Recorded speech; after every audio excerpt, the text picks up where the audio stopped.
নমস্কার বন্ধুরা, আজকে তোমাদের সাথে একটি নতুন রেসিপি চিংড়ি মাছের দো পেঁয়াজা রেসিপিটি শেয়ার করব। একটি দারুণ একটি টেস্টি রেসিপি, বাচ্চাদের একটি প্রিয় খাবার। এখানে আমি চিংড়ি মাছ ধুয়ে বেছে নিয়েছি, পেঁয়াজ কুচিয়ে নিয়েছি, রসুনটা থেতো করে নিয়েছি, কিছুটা আদা গ্রেট করে নিয়েছি, কাঁচা লঙ্কা চিড়ে নিয়েছি, টমেটো কেটে নিয়েছি। কড়াইতে তেল দিয়ে চিংড়ি মাছটাকে দিয়ে দিলাম। চিংড়ি মাছটাকে একটু নুন হলুদ দিয়ে ভেজে নেব। বাচ্চারা অনেক সময় আলু পটল দিয়ে চিংড়ি মাছ বা কুমড়ো দিয়ে চিংড়ি মাছ ওরা খেতে পছন্দ করে না, কিন্তু এইভাবে করে দিলে ওরা খেয়ে নেয়। নুন হলুদ দিয়ে চিংড়ি মাছটা ভেজে নিলাম।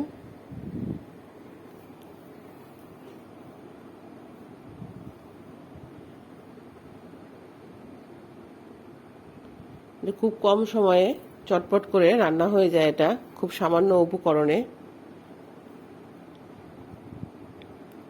চিংড়ি মাছটা ভাজা হয়ে গেছে, এবার তুলে নেব।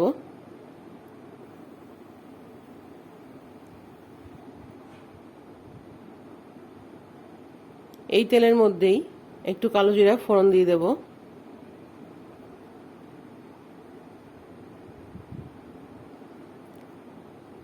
একটা আলু কেটে নিয়েছি, এখানে মিডিয়াম সাইজের একটা আলু ভাজার মতো কেটে নিয়েছি। এবার এই তেলের মধ্যেই আলুটাকে ছেড়ে দেব। গ্যাসটা কমিয়ে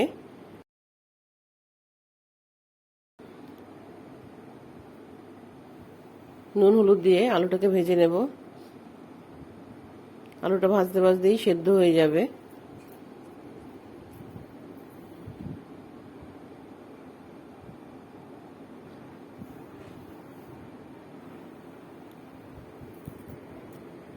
আলুটা মোটামুটি একটু ভাজা হয়ে গেলে পরে আমি পেঁয়াজ কুচিটা দিয়ে দেব।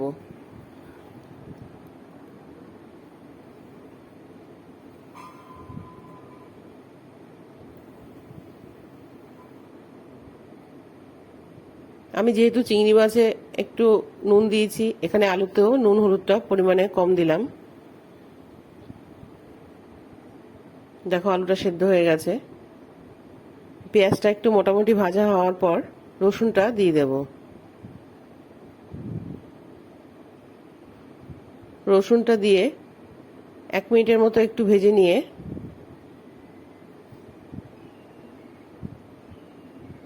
টমেটো, আদা, কাঁচা লঙ্কাটা দিয়ে দেব।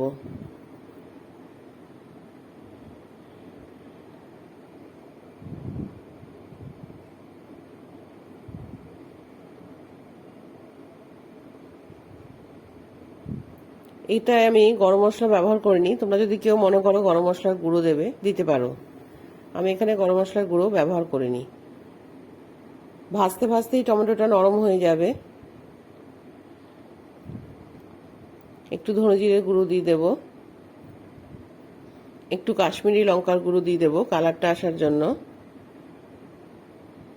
এখানে যারা বেশি ঝাল পছন্দ করো তারা লঙ্কা পেস্ট দিতে পারো, লঙ্কা বাটা।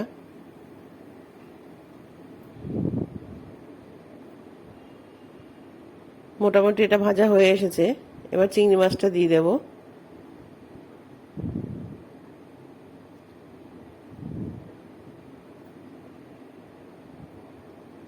চিংড়ি মাছ যে রেখেছি বাটিটায়, ওই বাটিটা ধুয়ে সামান্য একটু জল দিয়ে দেব।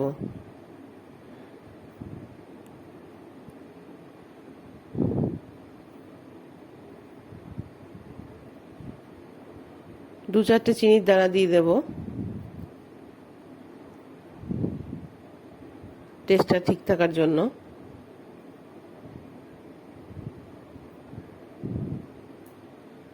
দেখছো এরকম মোটামুটি কষানো হয়ে গেছে। এবার আমি গ্যাসটা অফ করে চাপা দিয়ে দেব।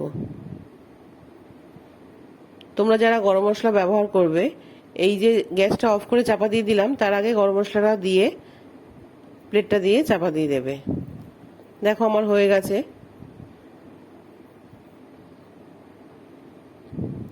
চিংড়ি মাছের দো পেঁয়াজি রেসিপিটি তৈরি হয়ে গেছে। তোমাদেরকে নামিয়ে দেখাচ্ছি। তোমরা এটি ট্রাই করে দেখো, আশা করি তোমাদের সকলের এই রেসিপিটি ভালো লাগবে। যদি রেসিপিটি ভালো লেগে থাকে তাহলে লাইক, কমেন্ট, শেয়ার, সাবস্ক্রাইব করে দিও।